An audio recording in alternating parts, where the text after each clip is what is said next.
Diamond Platnumz reka mbari we nitsa kuko uyu ni umwe mu bahanzi bakomeye, ni umwe mu bahanzi banini muri Kenya. Yari yatumiwe na Furaha City Festival ikomeye cyane, atumirwa muri iki gihugu cya Kenya.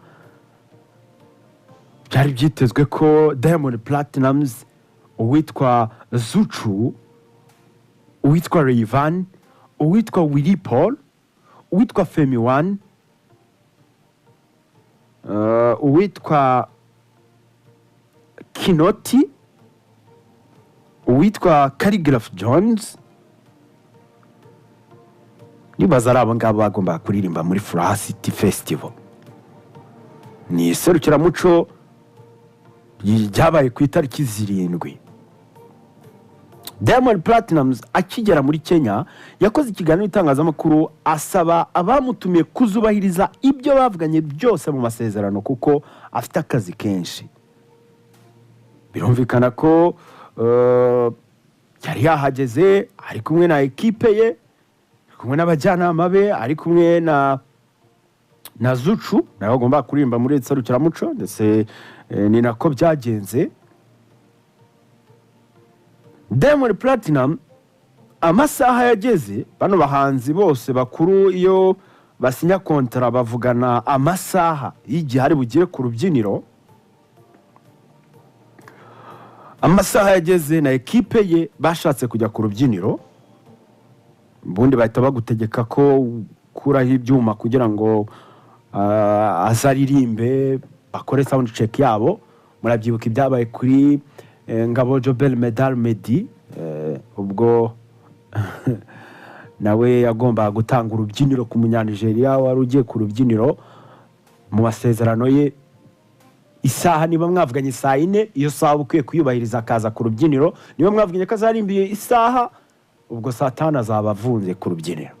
Isaha ze zigeze, Diamond abareberera inyungu ze barimo Salame Ske n'abandi bari hafi muri team bagiye ku rubyiniro, basaba yuko MC ahamagara Diamond Platnumz akaza karirimba. Uwitwa Willy Paul na ekipe ye banga ko Diamond Platnumz atambuka ngo aririmbe, uko bavugaga bati Diamond Platnumz naramuka aririmbye mbere yacu birangiye. Abateguye igitaramo nabo bakavuga bati Willy Paul ihangane, Diamond abanze kuko biri mu masezerano, uraza kuririmba nyuma ye. Aho rero niho habayemo kutumvikana, biza kurangira Diamond Platnumz na ekipe bahise bajya kuri hoteli bihuta, bava aho hari kubera igitaramo baritahira bataririmbye.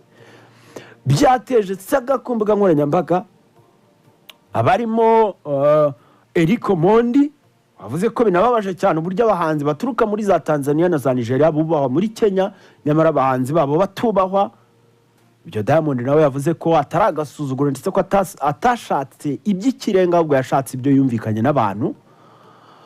Ikindi kandi cyajemo nuko benshi mu banyakenya bakoresha imbuga nkoranyambaga batangiye campaign yo kuvuga ngo tubanire Diamond Platnumz muri iki gihugu kuko yadusuzguye n'abategura igitaramo. Ariko kandi nanone ukibaza nimba isaha yari igeze, Willy Paul we yitambikaga gute? Gusa nanone ukamwumva Willy Paul aravuga ati umuhanzi nk'uyu ugezweho kuri uru rwego aramutse agiye ku rubyiniro mbere yanjye byaba birangiye. Ngaho nguko Rayvanny we yararirimbye, ari no kuvuga ati bavandimwe, ndakubwira rwose banyakenya nimukomeze mu nkunde kuko mutankunze rwose n'umuziki sinakomeza kuwukora. Nuko bimeze. Navuga yuko Diamond yasohoye itangazo, Furaha basohoye itangazo, Wasafi yasohoye itangazo, Salame Ske yasohoye itangazo nka manager wa Diamond. Nyine n'amatangazo gusa tu, buri wese aravuga ko byaturutse kuri mugenzi we atari we wabihisemo. Ariko Diamond muri iyi ndirimbo yise Atapita yararirimbye ati ahahise hazagera ku musozo twibagirwa agahinda, nzakugurira byose, hazaba umunsi nzakugurira telefone ihenze, hazaba umunsi nzaguhemba ko wankunze ukagumana nanjye.